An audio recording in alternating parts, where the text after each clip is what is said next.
ગુજરાતના તમામ લોકોએ વિચારવાનું તમારે આવી રીતના જીવવાનું છે. ઓલા કેમ ગોંડલનો પાટીદાર સમાજ 1700 વખત વિચારજો. આજ મારો વારો છે. આજ હું બોલ્યો છું એટલે મારી સામે બધા આવ્યા છે. કાલ સવારે તમારા દીકરાને આવી તકલીફ પડશે ને તેથી કોઈ ભેગું આવશે નહીં. આ છેલ્લો ને પેલો મોકો છે. એટલે તમામ સમાજ ભેગા થઈ અને આમાં અમને સાથ આપજો. ખાસ કરીને પાટીદાર સમાજને કહું છું કે આમાં પૂરેપૂરો સહકાર આપજો. આપણે કોઈ પ્રકારનું ખોટી રીતે કોઈના બાપથી ફાટી પડતા નથી અને ફાટી પડવાના નથી.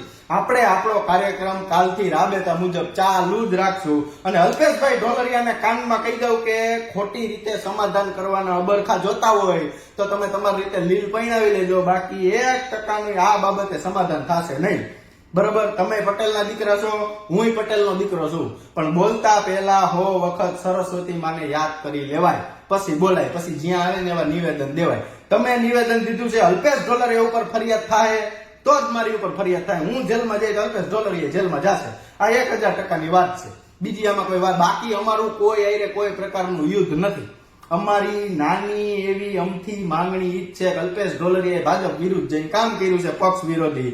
એવું નિવેદન દીધું છે ગણેશ જાડેજા એનો એમએલએ બનશે. આ સત્તા એની પાસે નથી તો ભાજપ એને સસ્પેન્ડ કરે અને ગોંડલની અંદર અનામત આવે સીટમાં અને પાટીદાર સમાજના ગમે યુવાનને ટિકિટ આપે. પણ અમારી પહેલી પ્રાયોરિટી એક જ છે, એ તમને ખબર છે. એટલે બધાય જાણજો.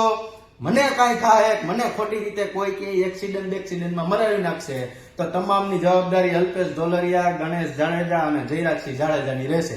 મારી નાય બધાય આ વિડીયો જોજો.